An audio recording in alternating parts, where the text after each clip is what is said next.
നമസ്കാരം. ഷീബ ടീച്ചറിന്റെ മലയാളം ക്ലാസ്സിലേക്ക് സ്വാഗതം. നമുക്കിന്ന് 9ാം ക്ലാസ്സിന്റെ അടിസ്ഥാന പാഠാവലിയിലെ 2ാമത്തെ യൂണിറ്റിലെ തഥാഗത എന്ന കഥയിലേക്ക് കടക്കാം. മലയാളത്തിലെ പ്രശസ്ത എഴുത്തുകാരിയായ അഷിതയുടെ കഥയാണ് തഥാഗത എന്ന കഥ. ലളിതവും സൗമ്യവുമായ സത്യങ്ങളാണ് അഷിതയുടെ കഥകളുടെ പ്രമേയം. മാത്രമല്ല, മനുഷ്യജീവിതത്തിലെ പ്രശ്നങ്ങൾ വളരെ സുന്ദരമായി ആവിഷ്കരിക്കാൻ അല്ലെങ്കിൽ ഹൃദയസ്പർശിയായി ആവിഷ്കരിക്കാൻ ഈ കഥാകാരിക്കുള്ള കഴിവ് ശ്രദ്ധേയമാണ്. ഈ കഥയിലെ പ്രധാന കഥാപാത്രം വാർദ്ധക്യത്തിൽ ഓർമ്മകൾ നഷ്ടപ്പെട്ട് അൽഷിമേഴ്സ് എന്ന അസുഖത്തിന്റെ പിടിയിൽ കഴിയുന്ന ഒരു വൃദ്ധയും അവരുടെ ഓർമ്മകളെ തിരികെ കൊണ്ടുവരാൻ ശ്രമിക്കുന്ന ഒരു മകളുമാണ് ഇതിലെ പ്രധാന കഥാപാത്രം. അപ്പോൾ ഇതിന്റെ കഥയുടെ പേര് തഥാഗത എന്നാണ്. അതൊരു പാലി ഭാഷയിലെ പദമാണ്. അപ്പോൾ ബുദ്ധനും ബുദ്ധ ശിഷ്യന്മാരും ഒക്കെയാണ് ഇത് ഉപയോഗിച്ചിരുന്നത് എന്ന് പറയുന്നുണ്ട്. തഥാഗത എന്ന വാക്കിന് അങ്ങനെ പോയവൻ എന്നാണ് അർത്ഥം. തഥ ആഗത എന്ന വാക്കിന് അങ്ങനെ വന്നവൻ എന്നാണ് അർത്ഥം. അങ്ങനെ പോയവൻ, അങ്ങനെ വന്നവൻ എന്ന രണ്ട് രീതിയിലും ഈ തലക്കെട്ടിനെ നമുക്ക് അതിൻ്റെ അർത്ഥം ഗ്രഹിക്കാം. അപ്പോൾ അങ്ങനെ പോയും വന്നു ഇരിക്കുന്നത് ഈ വൃദ്ധയുടെ ഓർമ്മകളാണ്. ചില സമയത്ത് അവർക്ക് അവരുടെ മകളെക്കുറിച്ചും അവരുടെ ജീവിത സാഹചര്യങ്ങളെക്കുറിച്ചുള്ള ഓർമ്മകൾ വ്യക്തമായി വരുന്നുണ്ട്. പക്ഷെ ചില സമയങ്ങളിൽ ആ ഓർമ്മകൾ അവർക്ക് നഷ്ടപ്പെടുകയാണ്. അപ്പോൾ ഇപ്പോൾ ഏതാണ്ട് ലോക ജനസംഖ്യയിൽ ധാരാളം പേർക്ക് ഉണ്ടാകുന്ന ഒരു അസുഖമാണ് ഈ മറവി രോഗം അല്ലെങ്കിൽ അൽഷിമേഴ്സ് എന്ന് പറയപ്പെടുന്നു. പക്ഷെ അതിൻ്റെ ഒരു ഭയാനകത എന്ന് പറഞ്ഞാൽ നമ്മോടൊപ്പം ജീവിക്കുന്ന ആളിന് നമ്മളെ തിരിച്ചറിയാൻ കഴിയുന്നില്ല. പക്ഷെ ചില സമയങ്ങളിൽ അവരിലേക്ക് ഓർമ്മകൾ തിരിച്ചെത്തുകയും ചെയ്യുന്നുണ്ട്. ആ ഓർമ്മകൾ തിരിച്ചെത്തുന്ന സാഹചര്യം വളരെ പെട്ടെന്ന് അത് മാഞ്ഞു പോവുകയും ചെയ്യും.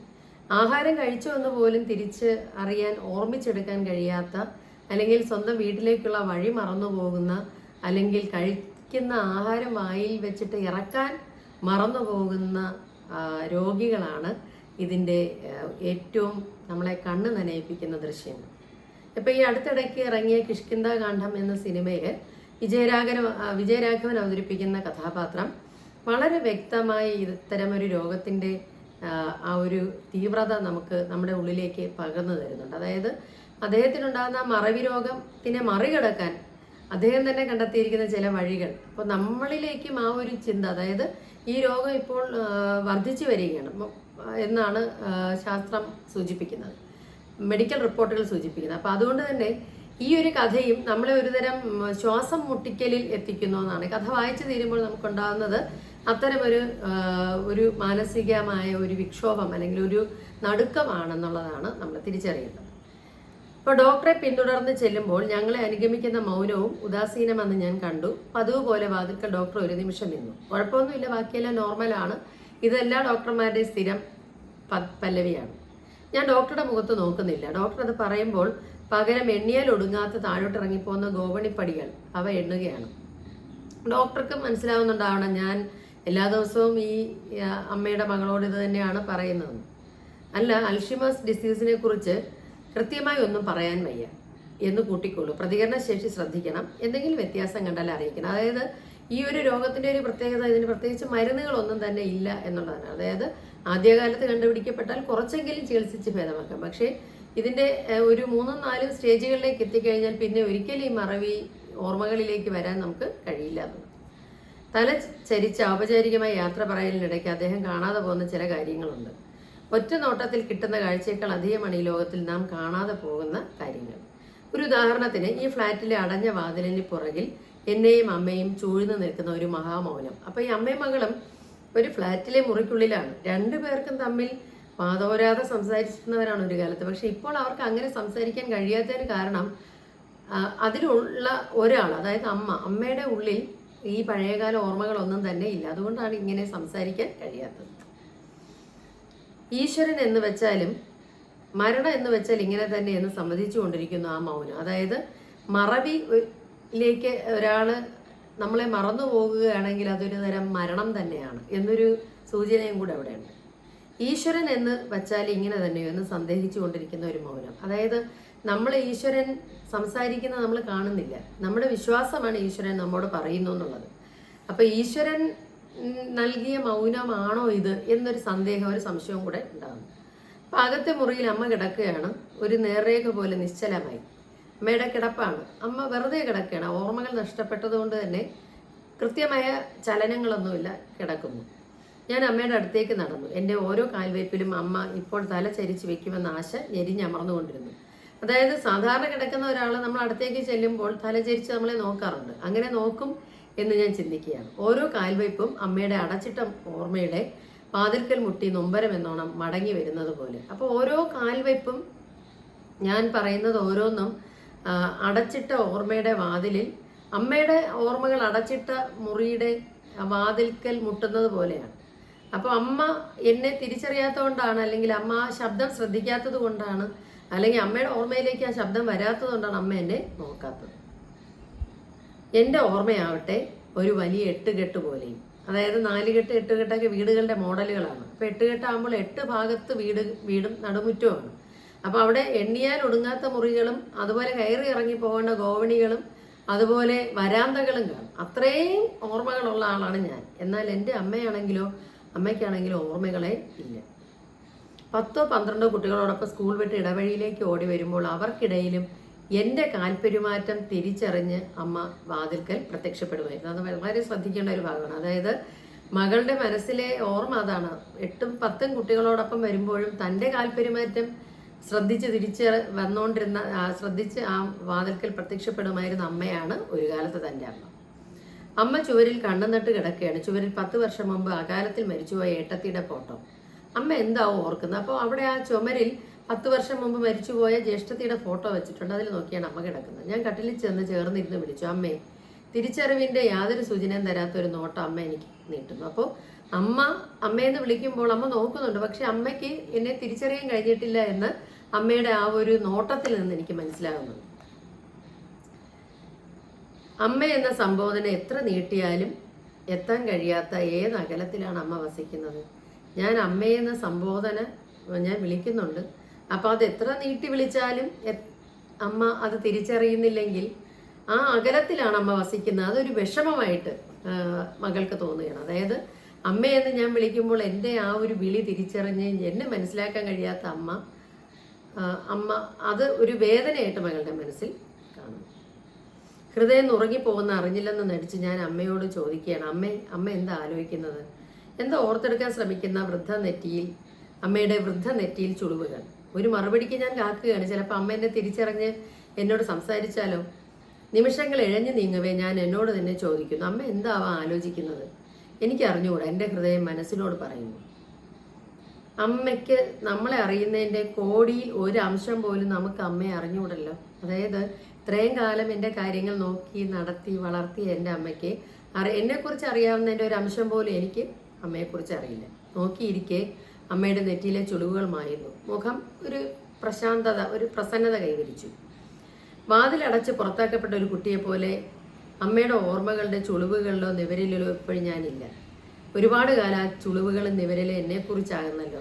എൻ്റെ വേരുകൾ അറ്റുപോകുന്നത് പോലെ. അപ്പോൾ അതൊക്കെ ഈ അല്ലെങ്കിൽ ആ മകളുടെ മനസ്സിലെ ചിന്തകളാണ്. മകളുടെ കഥാപാത്ര നിരൂപണത്തിലൊക്കെ വരേണ്ടതാണിത്. കാരണം അമ്മയുടെ നെറ്റിയിൽ ചുളിവുകൾ വന്നിരുന്നതും ഒക്കെ എന്നെക്കുറിച്ച് ഓർത്ത് എന്നെ കാണാതിരിക്കുമ്പോൾ, എൻ്റെ കാര്യങ്ങൾ നടക്കാതിരിക്കുമ്പോഴാണ് അമ്മ വിഷമിച്ചിരുന്നത് വളരെ കാലം. പക്ഷെ ഇപ്പോൾ ആ ചുളിവുകളിലും അമ്മ ഓർക്കുന്ന ഓർമ്മയുടെ ആ ചുളിവും വന്ന ചുളിവുകൾ മായുന്നതിലൊന്നും ഞാനില്ല എന്നുള്ള കാര്യമാണ് മകള് മനസ്സിലാക്കുന്നത്. വേരറ്റുപോകുന്ന ഒരു വൃക്ഷത്തിന്റെ അവസ്ഥയിലാണ് താനെന്ന് മകള് മനസ്സിലാക്കുന്നു.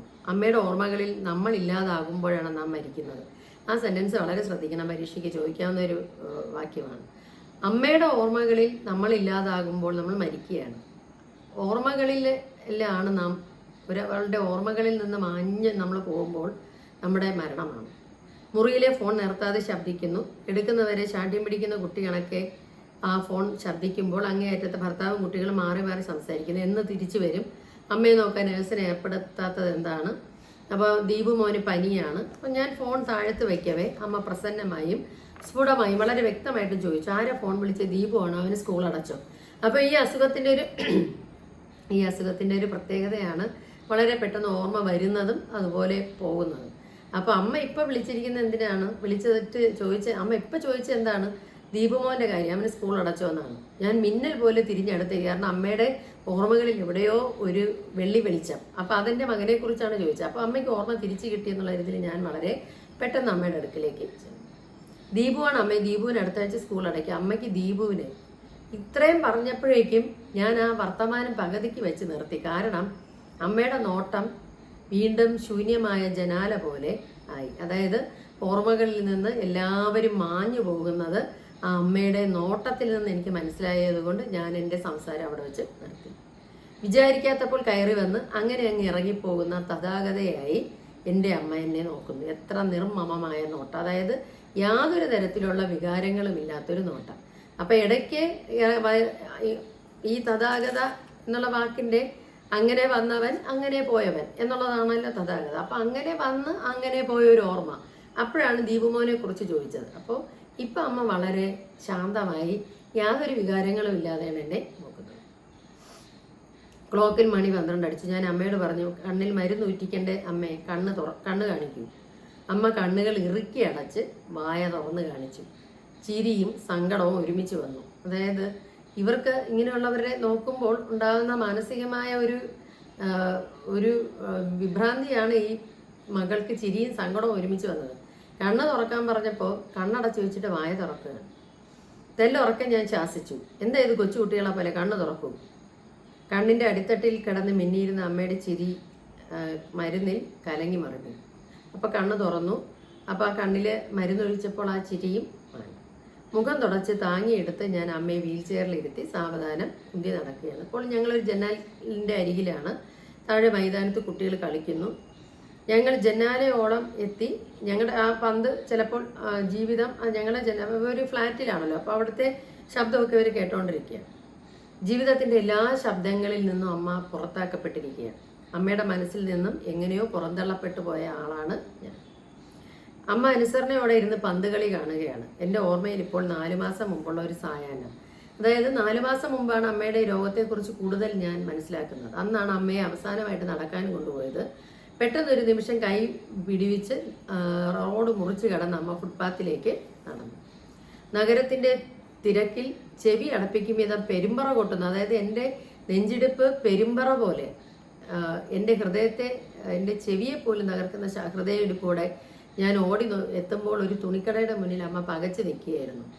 അപ്പോൾ അവിടെ എത്തിയപ്പോഴേക്കും അമ്മയുടെ ഓർമ്മകൾ നഷ്ടപ്പെട്ടിട്ടുണ്ടാവാം. ഞാൻ അമ്മയെ വീണ്ടും അതിനുശേഷം അമ്മയെ പുറത്ത് കൊണ്ടുപോയിട്ടില്ല. അപ്പോൾ അമ്മയെ കൊണ്ടുവന്ന് കിടക്കയിലേക്ക് കിടത്തി.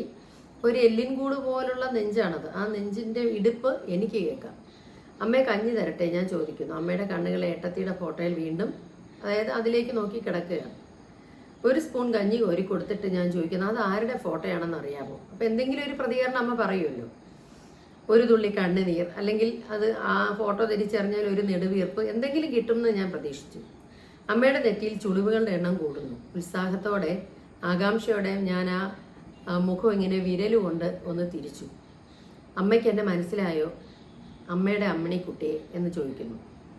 അപ്പോഴാണ് നമ്മൾ ആ കഥാപാത്രത്തിൻ്റെ പേര്, ഇതുവരെ മകളുടെ പേര് പറഞ്ഞില്ല, അമ്മിണിക്കുട്ടി എന്നുള്ളതാണ് ഇപ്പോൾ വീട്ടിലെ പേരാകാം. അമ്മ പ്രാവിൻ്റേതുപോലെ വിശുദ്ധമായ കണ്ണുകൾ കൊണ്ട് എന്നെ ഉറ്റുനോക്കി. എന്നിട്ട് കഞ്ഞി തുപ്പിക്കളഞ്ഞു. അതിൻ്റെ അർത്ഥം മതിയായി എന്നാണ്. മുഖം തുടച്ചുകൊണ്ടിരിക്കുമ്പോഴും ആ നോട്ടം എൻ്റെ മുഖത്ത് തന്നെ. മെല്ലെ കിടത്തി ചിരിച്ചുകൊണ്ട് ഞാൻ ചോദിക്കുകയാണ്, എവിടെ അമ്മയുടെ അമ്മിണിക്കുട്ടി? അപ്പോഴാണ് അമ്മയുടെ മറുപടിയിലാണ് കഥ തീരുന്നത്. അമ്മിണിക്കുട്ടി മരിച്ചുപോയി. എൻ്റെ മുഖത്തുനിന്ന് നോട്ടം മാറ്റാതെ ഓർമ്മകളിൽ എവിടെയോ നടന്നു മറയവേ അമ്മ പറഞ്ഞു. അതായത് ഈ നോക്കുന്ന, ശുശ്രൂഷിക്കുന്ന, സ്നേഹിക്കുന്ന മകള് മരിച്ചുപോയി എന്നുള്ളതാണ് അമ്മയുടെ മനസ്സിലെ ധാരണ. അപ്പം അങ്ങനെ ഒരു സ്റ്റേറ്റ്മെൻറ്റിലാണ് കഥ തീരുന്നത്. അപ്പം ഈ ഒരു കഥയുടെ അല്ലെങ്കിൽ ഈ കഥ നമ്മളിലേക്ക് പകരുന്നത്, ആസ്വാദകരിലേക്ക് പകരുന്നത്, ഈ ഒരു ഓർമ്മക്കുറവുണ്ടാകുമ്പോൾ നമുക്കുണ്ടാകുന്ന പ്രശ്നങ്ങൾ അതെങ്ങനെ നമ്മൾ പരിഹരിക്കും എന്നുള്ളത് മെഡിക്കൽ സയൻസിന് ഉത്തരം നൽകാൻ കഴിയാത്തൊരു ചോദ്യമാണ്. അതിന് സ്നേഹത്തോടെയും വളരെ സഹനത്തോടെയും ശുശ്രൂഷിക്കാൻ മക്കളുണ്ടെങ്കിൽ വളരെ ഭാഗ്യം, അല്ലെങ്കിൽ വളരെ ബുദ്ധിമുട്ടിലായിരിക്കും ഇത്തരം ജീവിതങ്ങൾ മുന്നോട്ട് പോകുന്നത്. അപ്പം എന്തായാലും ഈ കഥ നിങ്ങൾ മനസ്സിലാക്കി കഴിഞ്ഞു. ഇനി ഈ കഥയുടെ ആശയം പരീക്ഷയ്ക്ക് ഇതിൻ്റെ 2 കഥാപാത്രങ്ങൾ, അമ്മയും മകളും കഥാപാത്ര നിരൂപണത്തിനുണ്ടാകുന്നതാണ്. പിന്നെ ഇതിൻ്റെ കഥ ഒന്നുകൂടെ വായിക്കുക. അടുത്ത ക്ലാസ്സിൽ കാണുന്നവരെ സ്നേഹത്തോടെ ഷീബ ടീച്ചർ.